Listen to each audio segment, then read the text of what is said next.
안녕하세요. 예, 안녕하십니까. 예.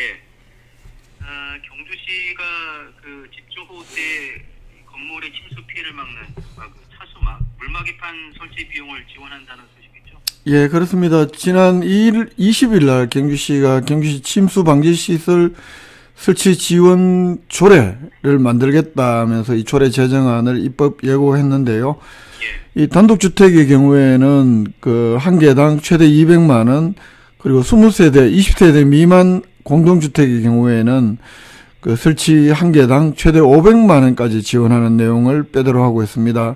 이 급변하는 기후변화로 이렇게 발생하는 잦은 집중호우로 인한 인명 재산 피해가 이렇게 우려되는 건물에 이 침수 방지 시설 설치 비용을 지원함으로써 시민들의 생명, 신체 또 재산을 보호하겠다, 이런 취지인데요. 입법 예고 기간은 4월 20일부터 다음 달 5월 10일까지입니다. 이 기간 시민 의견 수렴한 이후에 시의회에 다음 임시회 때 이 조례 제정안을 부의한다, 이런 방침입니다. 포항도 그랬습니다만 경주에서도 지난해 태풍 피해가 상당히 좀 컸었죠. 그렇습니다. 특히 포항의 경우에는 그 지하 아파트 지하 주차장 침수되면서 인명피해가 많았고, 이번에 경주시도 이런 조례 만드는 것도 그런 영향이 컸던 것으로 솔직히 보입니다. 작년에 경주시 태풍 흰남노 때 그 공공시설 피해 규모만 한 1114억, 또 사유시설 피해만 접수 기준으로 1900건, 피해액이 95억 원이 넘었는데요. 이런 태풍 피해 갈수록 이렇게 좀 해마다 이렇게 돌발적인 상황도 크게 많이 나고 있는 상황이고, 그래서 경주시에서는 올해 한 2,800억 이상의 예산 들여서 지금 태풍 복구 작업을 하고 있는데, 이런 그 차수판, 물막이판 설치 비용 이런 것도 앞으로 그런 대형 인명 재난을 막자, 이런데 아마 주안점이 있는 것으로 보입니다. 예. 이제 설치 비용 지원 대상은 어떻게 될까요? 좀 여러 가지로 좀 분류를 해놓고 있는데, 그 과거 침수 피해가 발생했던 지역의 주택이나 또는 하천 인접 또는 하천의 최고 수위보다 낮은 지역 주택, 또 20세대 미만 소규모 공동주택, 이런 것들이 지원 대상인데, 아까 말씀드린 대로 전체 설치 비용의 80% 범위 내에서 보조금을 지원할 수 있다, 이렇게 규정을 하면서 한도액이 단독주택의 경우에는 최대 200만 원, 공동주택의 경우 최대 20세대 미만 공동주택의 경우 최대 500만 원까지 지원할 수 있도록 조례에 이렇게 명시적으로 규정을 하고 있습니다. 그러면은 20가구 이상이 되는 공동주택에 대한 지원은 어떻습니까? 요건 지난 3월 달에 경주시의회 정성용 시의원이 대표 발의해서 이 경주시 공동주택 관리 조례에 이런 그 차수판, 그러니까 물막이판을 막을 때 비용을 보조할 수 있는 것으로 이 공동주택 관리 조례를 개정한 적이 있습니다. 이 조례에서 그 20가구, 20가구 이상 공동주택의 경우에는 최대 8천만 원까지 경주시 보조금으로 지원할 수 있도록 하고 있는데요. 이 경주시는 올해 하반기부터 이런 침수 방지 시설 설치 또 보조금 지원이 이루어질 수 있도록 행정력을 준비하겠다, 이런 입장 밝히고 있습니다. 예, 경주시가 단독주택을 비롯해서 20가구 미만 공동주택에 대한 물막이판 설치 비용을 지원한다는 소식 먼저 알아봤고요. 일본의 후쿠시마 방사능 오염수 방류가 이제 코앞으로 다가왔는데, 네. 경주 지역에 있는 시민단체들이 경주시 의회에 반대 결의안을 좀 채택해라, 이렇게 요구하고 있는데요. 그렇습니다. 아시다시피 동일본 대지진 이후에 후쿠시마 제1원전 대규모 사고 일어났고, 그래서 지금 매일 140톤 규모의 방사성 오염수 발생하고 있고, 지금 벌써 있는 게 한 1,000개 넘는 저장 탱크에 오염수를 보관하고 있다고 하는데, 올 상반기부터 30년간 향후 이 태평양에 방출하는 계획을 추진 중인 것은 이미 주지의 사실인데요. 경주 지역 환경단체들 어제 경주시청에서 기자회견을 열어서 이 일본 정부가 후쿠시마 원전 오염수를 방류하는 이 계획에 맞서서 경주시 의회가 반대 결의문을 채택해달라.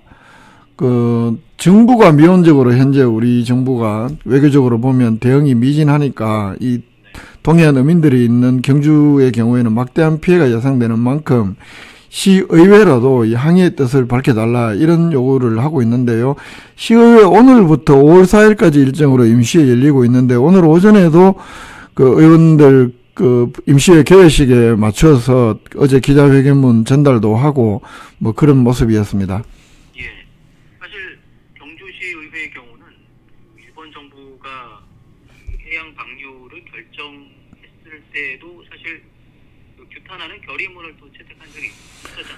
그렇습니다. 이 방침이 정했을 때 그리고 해양 방류를 결정했을 때 말 그대로 이 후쿠시마 원전 오염수에 대한 일본 정부의 입장이 나올 때마다 여러 차례 규탄 결의문을 채택을 했습니다. 2번 8대 의회 때만 2번을 했었는데요. 2020년 11월 달에 일본 정부가 후쿠시마 원전 방사능을 해양으로 방류해야 되겠다 이런 방침이 알려지자 경주시 의회 즉각 이 규탄 및 철회 촉구 결의문을 그 시의원 만장일치로 채택했었고 또 2021년 4월 달에는 방침에서 이제 해양 방류로 결정적으로 한 걸음 더 일본 정부가 앞으로 나가자 또 그때도 그 임시회 본회의에서 그 2021년 4월 29일인데요. 그 해양 방류 결정을 규탄하면서 반드시 철회해야 된다 이런 촉구 결의안을 채택하게 됐습니다. 물론 이건 8대 시의회 때 일인데 이제 그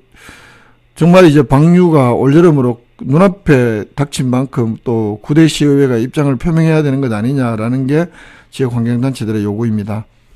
도내에서는 그 안동시의회가 좀 가장 먼저 좀 선두적으로 움직이지 않았어요. 제가 전체적으로 다 파악은 못 해봤는데요. 이 안동시의회의 경우에는 일단 최근에 4월 17일 날 안동시의회 임시회에서 그 일본 후쿠시마 원전 방류 결정 철회 촉구 건의안, 이 건의안이라는 것이 이게 좀 특이해 보이는데 이게 이제 결국은 그 기초의회 차원에서 할 수 있는 일이 많지 않은 만큼 국회, 정부, 외교부, 그러니까 국회, 외교부, 해양수산부가 이거 막는데 힘을 써달라 이런 내용의 건의문을 채택을 하고 또 실제로 이런 기관들에 전달했다고 합니다. 더불어민주당 안동시의회 김세롬 의원이 대표 발의했다고 하는데 안동시의회에 따르면 그 김세롬 의원의 경우에는 이 안동의 특산물이 강고등어잖아요.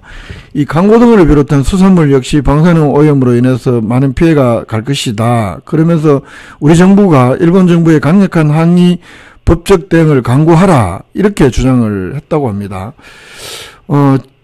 뿐만 아니고 전국적으로도 지금 많은 지방의회에서 이런 비슷한 유형의 결의안, 건의안 채택 확산되는 양상입니다. 광역단위에서는 전라남도 의회가 이미 채택을 했고 또 기초지자체의회에서는 남원, 나주, 사천시의회, 또 장수군의회, 영광군의회 등도 이런 비슷한 내용의 결의안을 채택하기도 한 것으로 이렇게 나타나고 있습니다. 물론 지방의회 차원의 이런 대응이 구속력을 갖는 건 아니겠습니다만 그래도 좀 유의미한 움직임이다 이렇게 볼 수 있는 거겠죠. 그렇죠. 이 이제 경각심을 일깨우는 측면이 굉장히 강합니다. 실제로 이제 우리 지난 3월 달에 한일 정상회담에서 이후에 여러 가지 보도들이 일본 국가기관 통신사라고 할 만큼 이런 뉴스의 통신사 뉴스를 통해서도 일본 정치인들이 요구를 했다는 지금 보도가 쏟아지고요. 물론 우리 정부는 부인을 했습니다. 이런 상황이고, 상대적으로 문재인 정부 때에 비해서 굉장히 좀 미온적인 것 아니냐, 이런 분석들이 대체적인 우리 정부의 대응이 이런 가운데 실제로 이 후쿠시마 원전 이 방사성 오염수가 여러 가지 굉장히 유해성이 크다. 그리고 바다도 마찬가지로 한번 오염이 되면 해양 생태계를 되돌리는데 굉장히 치명적으로 어렵다. 또 그렇게 되면 물론 그 해류 따라서 우리나라에 오는데 시간은 걸리겠지만 우리 어민과 수산업 종사자들에게 피해는 불보듯 뻔한 일이고요. 우리가 여름에 무슨 식중독 하나 이렇게 어디 나와도 횟집이라든가 기타 업종들이 영향을 많이 받는 걸 보는데 우리 이 경북 동해안의 경우에는 참가자미라든가 과메기라든가 대게, 고등어, 문어 이런 것들이 방사능 오염에 자유롭지 않은 상황이고 그래서 결국 수산물 기피가 일어난다면 지역경제 피해가 클 것 아니냐, 매우 큰 것 아니냐. 이렇기 때문에 원자력 발전소를 운영하고 있는 경주 지역 이 방사능 오염에 더욱 경각심을 갖고 대응해야 한다는 것이 환경단체들의 주장입니다. 경주시 의회의 경우에는 문재인 정부 때 2차례나 이렇게 결의안을 채택을 하면서 일본 정부에 대한 여러 가지 요구도 하면서 정부를 향해서도 이 국제사회와 연대해라.